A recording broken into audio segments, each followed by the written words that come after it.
It's gold with me, Dean Martin. Time for me to introduce an absolute legend, actually, an English pop singer who was one of the most successful British female singers of the 1960s.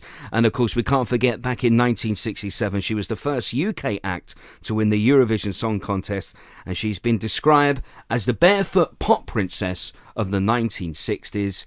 And I'm pleased to introduce Sandie Shaw. Hello, Sandie. Hello, Dean. How are you? I'm fantastic. I wanted to see your feet today, but they're all covered up. Yes, they are. Which is a shame. I just didn't want you to get overexcited. So, the reason you can see one. Yeah, well, okay. You can see one. They're very nice. See that one. Look. Is that nice? Thank you very much indeed. Thank you. Very elegant. Yeah. Now, the reason you're here today, we're going to talk about this brand new movie which premiered in London this week, right here in Leicester Square, scheduled for release in a couple of weeks' time, Made in Dagenham. What's it all about? It's about how the law was changed by a few spiky women in the 68.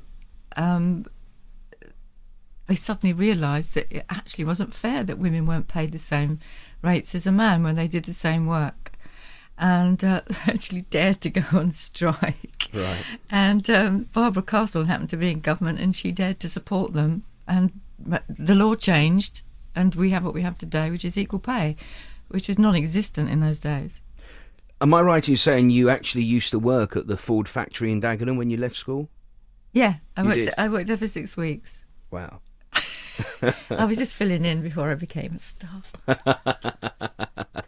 So, and this movie has got so many great British actors involved, isn't there, that are in the movie? So... Yeah, you've got Uncle Bob Yeah. Hoskins, Miranda Richardson, who does a startlingly good Barbara Castle.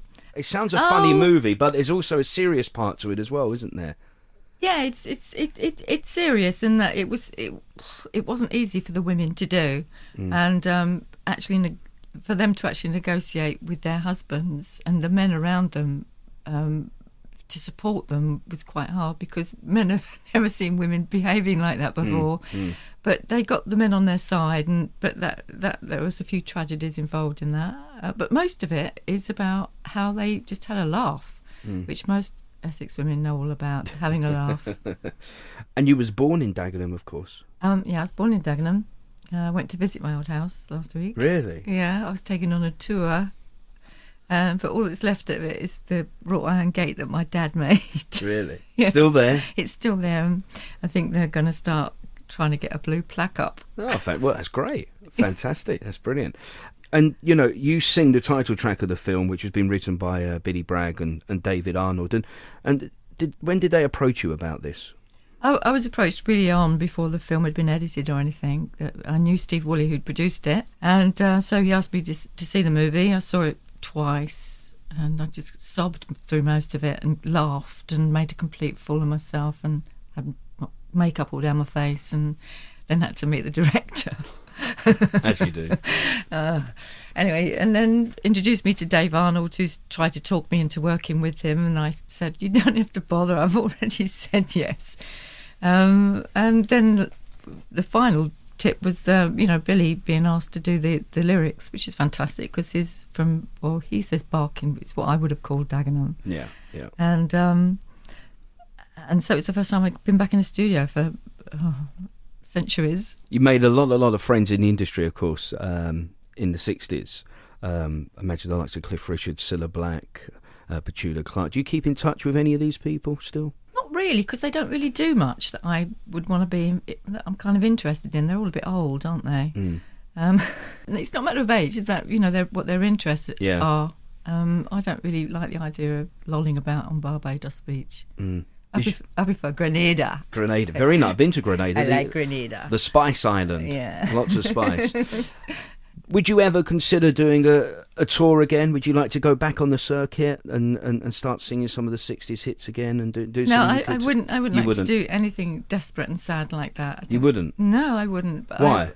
Because I'd like to do something creative. I would like to put a show together that presents everything that I've done in a really contemporary way. I don't see why Duffy and Co should actually pinch what I do. I think it deserves to be presented in that kind of a way that people are used to seeing it now.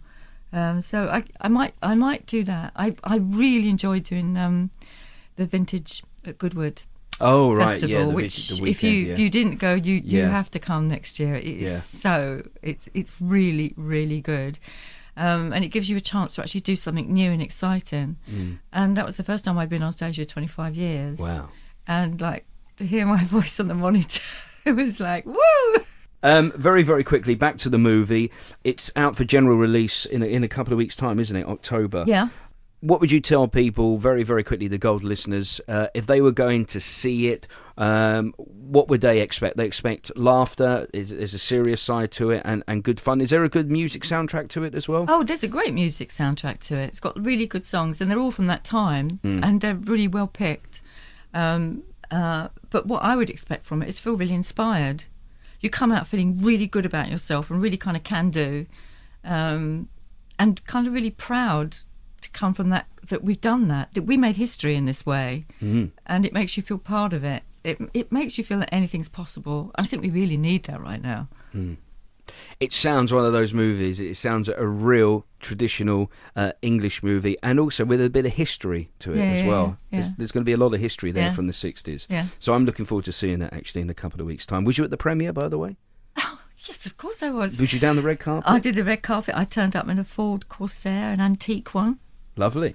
And I had a Bieber dress on. Very nice. I had my photograph taken with everybody. And it's really nice having your photograph taken all the time. See, I've been hiding for so long. You have?